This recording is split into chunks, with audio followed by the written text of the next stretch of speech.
হাগার কথা বলতে মাকে যখন বারণ করি। হ্যালো, হ্যাঁ বল।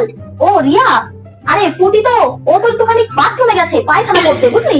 উফ, এই গরমে পায়খানা করতে যাওয়া না তো মনে হয় যেন যুদ্ধ জয় করতে যাওয়া। হ্যাঁ হ্যাঁ, ও এলো, ওকে দিচ্ছি। আচ্ছা দাঁড়া, ও চলে এসছে রে।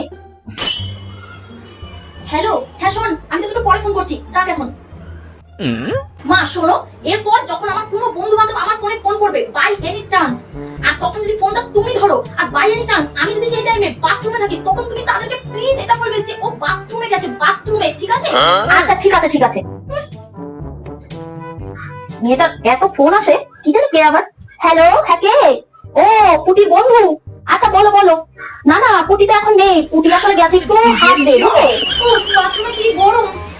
চল, তোমাকে বলতে বারণ করছিল এটা। মনে হচ্ছে নিজেকে গলায় গামছা দিয়ে শ্বাস বন্ধ করে দিই। মা এভাবে কথা কে বলে? খুব কষ্ট করে আমার ক্লাসকে পটিয়েছিলাম।